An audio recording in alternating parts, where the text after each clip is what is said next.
ngi fii di observer boobu ba léegi da nga ne woon doo wax fekk xooloo li nga xam te moom moo di alentour yi ba xam ni mu mel loo gis. waaw mbooloo bu bëri déjà rendez-vous bi jotagul c'est à 17h il est ñaata heure 13h moo jot. nit ñi daa mel ni fees nañ dell ci li nga xamante ne moom mooy esplanade bi donc di xaar message seen leader mais aussi message du premier ministre parce qu'il s'agira mu wax mbirum politique mais wax aussi mbirum état donc booy wax mbirum état loolu nda casquette bi day ñëw casquette homme d'état day ñëw donc parce que li tax nga war a indi casquette homme d'état bi mooy sooy wax ci projet état wala ay réalisation wala perspective day fekk nga nekk ci li ñu tuddee ci cercle état donc aussi politiquement mooy d'abord ñi ngay njëkk a waxal mooy say militants ak say sympathisants mais aussi wax ak ñi nga xamante ñoom ñooy les acteurs politiques mais aussi les Sénégalais yi nga xamante ne suba bokkuñu ci benn parti politique mais ils sont appelés à li tuddee tànn wala choisir ñi ki nga xamante ni ëllëg laa bëgg a wax mooy les jours électoraux à venir mooy ci législatives yi ci locales yi ak présidentielle 2029 bi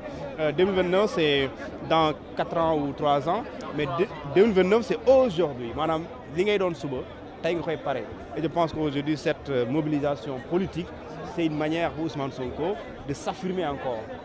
pour xool effectivement est-ce que fu mu toll woon Pastef est-ce que fa la toll et loolu je pense que kenn doo ko weerante ci Pastef mais aussi est-ce que fu mu tolloon ci Sénégal est-ce que fa la toll mooy cette opposition bi nga xamante ni tantôt day organiser ay manifestations di natt dooleem est-ce que moom tamit su nattee dooleem est-ce que di nga gis ne moom fu mu leen toll woon raw leen est-ce que foofu la leen rawee je pense maintenant c'est de bonne guerre moo tax opposition bi quand Ousmane Sonko wootee ñoom tamit ñu jéem a woote ci boor bi pour xool bu ñu defee la balance fan lay poids bi di gën a peser moo tax préfet bi foofu laa ko meree dafa waroon bàyyi gars yi ñu def lu ñu tuddee manifestation ñu def seen rassemblement parce que pour moi yàqul dara question de choix la sénégalais bu ne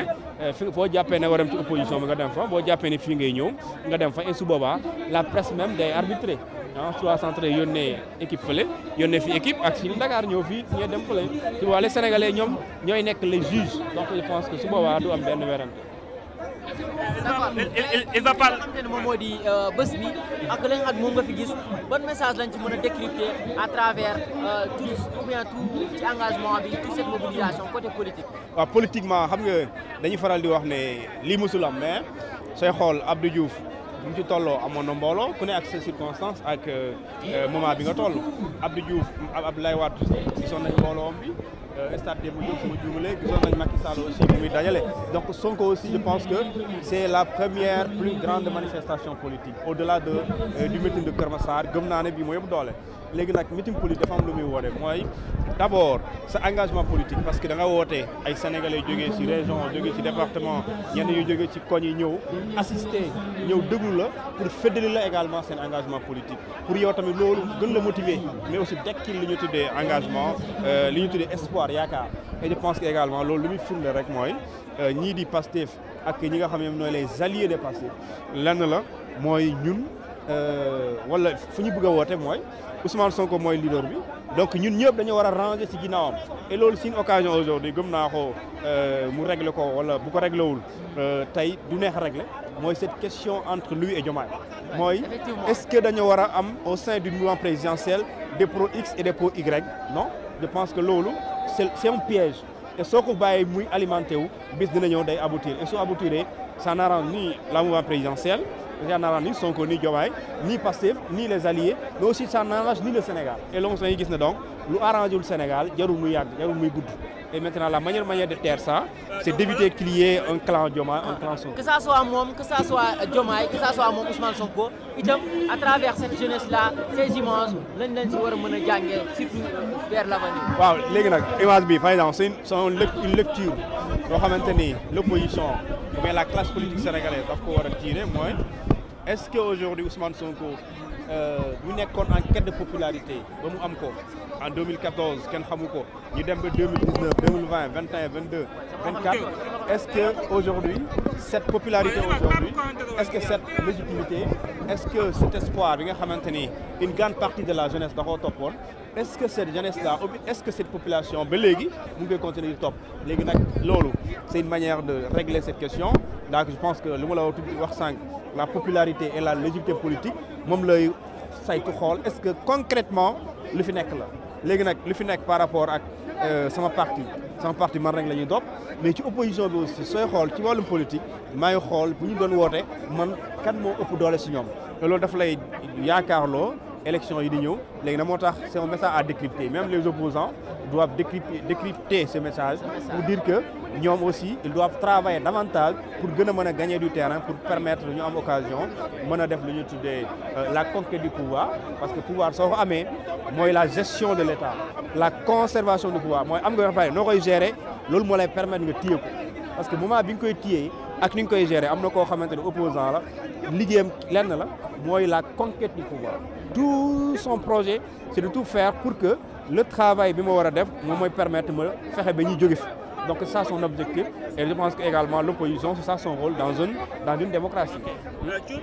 balaa ma lay bàyyi Sonko il va parler d'État il va parler du gouvernement il va parler aussi peut-être son éventuel candidat aux élections 2029 c'est vrai que ñëwul mais depuis hier les pacifiens il réclame Sonko à la tête du pouvoir loolu moom moo nekk ci bopp projet bi c'est lui qui a créé le PASTEF mu nekk ci bopp projet bi ndaxte gëm nga ne Sonko il va nous annoncer ça que moom mën na bokk exactement ci candidature ci 2029. waaw mais Sonko nee na leen man moom même bu ñu la waxul bëgg na bokk mais xam nga ne moom je pense que li xew rek moom moo am mais Sonko moo nekkoon le candidat de PASTEF mais dañoo dem ba ñu bañ a dugg def li ñu tuddee li daloon PDS en 2019 c'est-à-dire que si ce n'est pas Karim Wade c'est personne donc c'est une erreur politique c'est pas PDS def ko Karim demul utuñu kenn Sonko bañ a def loolu mu am ku mu tànn kooku tànn donc da ngay jàpp ne ce n'est pas le candidat qui a été choisi par PASTEF mais plutôt le candidat idéal de PASTEF c'était Ousmane Sonko maintenant vu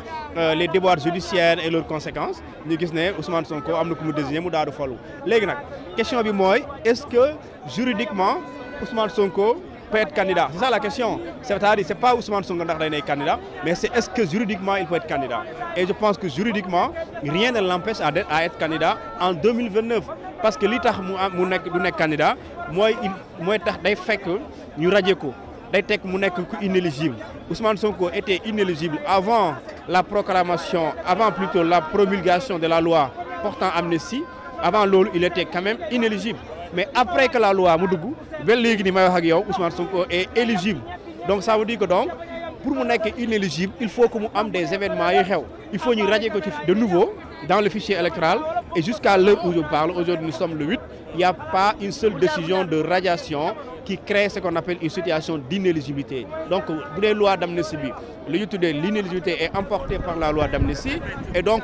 l'inéligibilité conséquence la ci li ñu tuddee condamnation bi et la condamnation moom moo entraîné la radiation et la loi d'amnistie moom moo ko wax daf ne tous les faits se rapportant à des événements manifestes ayant un caractère politique tous ces faits-là sont amnistiés sont couverts par la loi d'amnistie et effectivement soo demee ci loi boobu noonu on parle d'infraction politique la diffamation est une infraction politique et d'ailleurs moom moo tax effectivement Ousmane Sonko quand il vous dit du ma fay fukki dërëm mais foofu la parce que la loi dit bu fekkente nit ki da la condamner dans une infraction politique la contrainte par corps ne s'applique pas mooy mënul la exiger fayal mbaa ñu dugal ci kaso bi mënul nekk et loolu soo ko boo koy comprendre da ngay dem ci article 711 du code de procédure pénale sénégalais moo ko wax la contrainte par corps ne s'applique pas en matière d'infraction politique et la diffamation selon la loi d'amnistie est une infraction politique et cette infraction politique lorsque la loi est il y a amnistie boo xamante ni moom moo amnistie fait effectivement toutes les déchéances mooy l'inéligibilité radiation loolu yëpp dafay seey dootul exister et je pense que la loi elle est très claire moo tax donc effectivement amul situation d'inéligibilité et waxtaanee ko nag dafa teel mais puisque politique li am 3 ans la ñuy waxtaanee mais rien ne l'empêche d'être candidat aux élections législatives yi ni ñëw wala locale wala présidentielle tant que amul dara lu xew ci wàllum dossier judiciaire. Demba Thioune ça a été un plaisir ñu lay recevoir sur ay plateau aja Père bismillah ñu ñëw da Malaysia sama gars ci jàmm ñu ngi nii de waa kër yi may waaw ñu ngi nii waaw bismillah wax ak sénégalais ziar bu baax a baax. waaw yéen nag dama xam nga yéen dama am amitié boo xamante ne sincère ak yéen. c'est vrai bu ma ñëwee dama ne nga waa 313. parce que foofu ñoom si laaj ñoom moom ñëpp samay doom lañu wax dëgg yàlla. xam nga yéen moom it vraiment mënumaa ñëw fii te du ma ñëw seen micro wax ak yéen ci li nga xam ne moo fi xew mais moom tey jaaxlewuloo tey jaaxlewuloo li fi xew lii kenn musu koo gis est-ce que final Champions League mel na nii sax dama mel. waaye naa la commentaire bi politiquement. Barcelone ak ASC Tëngéej bokkul. ñan ñooy ASC Tëngéej. waaw xam nga ko waaye. damay laaj rek. puskatu gaal yi. Sonko ñëwagul. 5 lay ñëw mais actuellement fii nga del. waaw lii yëpp daf ko jaral population bi parce que population bi xam nañu kan mooy Ousmane Sonko parce que ki nga xamante ne dafa ñëw sacrifier toute sa vie pour rien que le Sénégal sur un emblème boo xamante ne mooy le jub jubal jubanti kon boog loolu ku mu ci woo.